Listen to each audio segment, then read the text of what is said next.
The Silk Weaver's Secret. In the heart of 19th-century Lyon, Émilie de Montclair stood before her family's silk workshop. Her father had passed, leaving the business in her hands. Lyon's streets buzzed with life, filled with vendors and artisans. The city's silk production was renowned, but industrialization loomed over the traditional craft. Émilie was determined to uphold her father's legacy.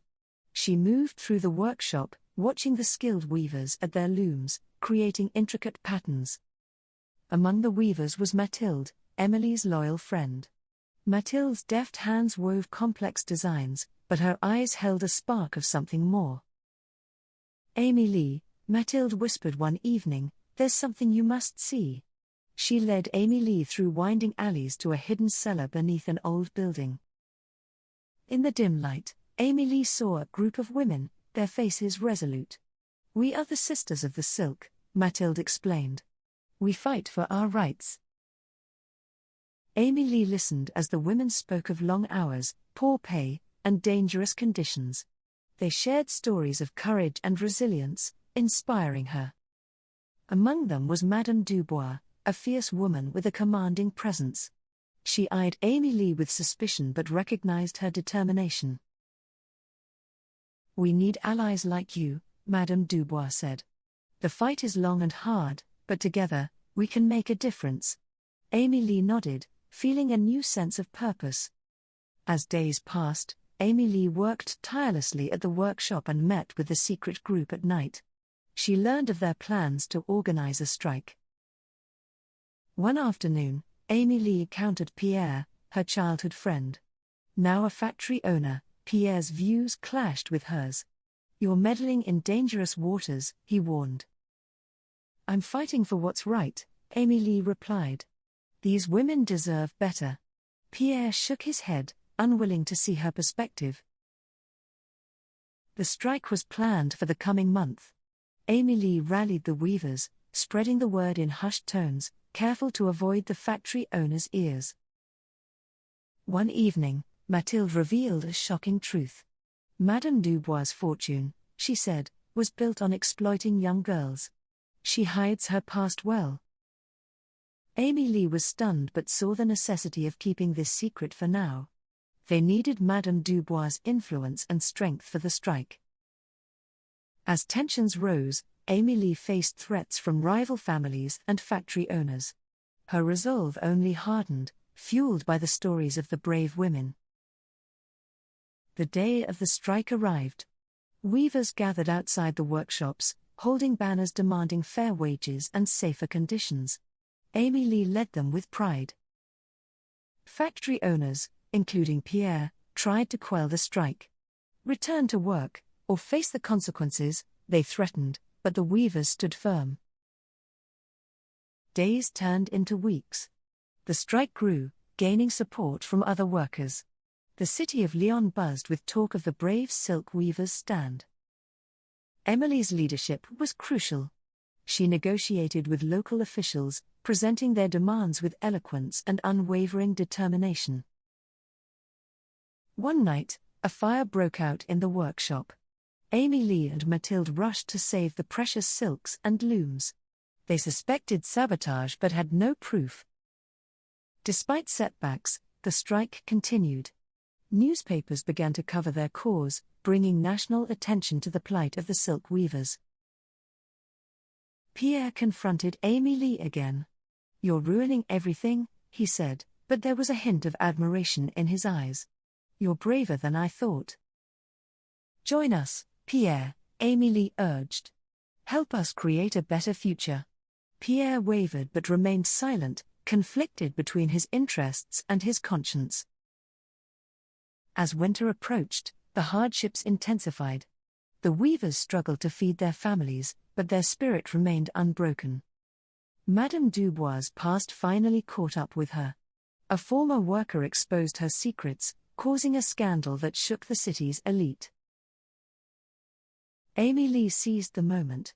"Now is our chance," she told the weavers. "We must push harder, demand our rights before they can regroup." The strike reached a critical point. Factory owners, feeling the pressure, agreed to meet with Émilie and the weavers' representatives. Negotiations were tense. Émilie stood her ground, refusing to settle for less than what they deserved. She channeled the strength of the women before her. After days of intense talks, a breakthrough was achieved. The factory owners conceded to fair wages, better working conditions, and reasonable hours. The weavers' victory was celebrated across Lyon. Émilie was hailed as a hero, her name becoming synonymous with courage and justice. Pierre, humbled by her success, approached her. "I was wrong," he admitted. "You've shown me what true leadership is." They reconciled as friends. The secret group of women continued to meet, now openly advocating for workers' rights and women's empowerment. Their numbers grew, inspired by Émilie's example. Madame Dubois, disgraced but unbroken, chose to support the movement, using her influence to right her past wrongs. She became an unexpected ally. The silk industry in Lyon began to change. Workers were treated with respect, and their skills were valued. The city's reputation as a silk capital was restored. Émilie expanded her father's workshop, employing more weavers and ensuring they all had fair conditions. The business thrived under her leadership. Mathilde, always by Émilie's side, became a respected leader among the weavers. Their bond was unbreakable, forged in the fires of their shared struggle. As years passed, the impact of their movement spread beyond Lyon. Other cities followed suit, and labor rights became a national issue. Émilie never forgot the stories of the women who came before her. Their bravery and resilience were the foundation upon which she built her success. She often visited the cellar where it all began, now a symbol of hope and change. It had become a meeting place for activists and dreamers. The weavers' strike had sparked a movement that couldn't be contained. Women from all walks of life joined the fight for equality and justice. Émilie wrote about her experiences, sharing the tales of the silk weavers' courage with the world. Her book became a source of inspiration for many. The silk workshop remained a beacon of progress. It was known not just for its exquisite fabrics but for the spirit of empowerment it embodied. Émilie married a fellow activist, someone who shared her vision for a better world. Together, they continued to advocate for social change. Their home became a sanctuary for those in need, a place where ideas flourished and plans for a brighter future were made. Pierre, transformed by his friendship with Émilie, used his resources to support the labor movement. He became a staunch ally in the fight for justice. Madame Dubois, though older, remained a formidable force. She mentored young women, teaching them the importance of standing up for their rights. The secret network of silk weavers evolved into a formal organization, with Émilie at its helm. They fought for labor reforms and women's suffrage.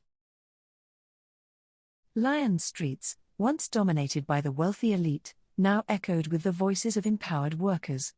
The city had changed, and so had its people.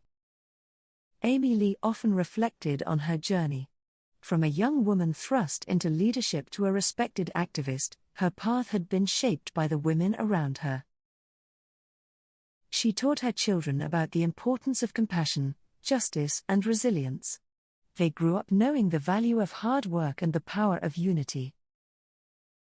As time passed, the legacy of the silk weavers' strike became part of Lyon's history. Monuments were erected to honor their struggle and triumph. Émilie, now older but still spirited, continued to lead. Her eyes sparkled with the same determination that had driven her all those years ago. The silk workshop flourished, a testament to the power of unity and the strength of women who refused to be silenced. Lyon was a city transformed, its streets filled with the vibrant energy of progress. The weavers' victory had paved the way for a brighter future. Émilie's story was told and retold, a source of inspiration for generations to come. Her name was etched in the annals of history. The silk weaver's secret had become a movement, a force that changed the world. Émilie had taken her place among the legends of Lyon. As the sun set over the city, Émilie stood at the window of her workshop, watching the bustling streets below. She knew their journey was far from over. With a heart full of hope and a spirit unyielding, Émilie smiled. The fight for justice and equality would continue, and she would be there, leading the way.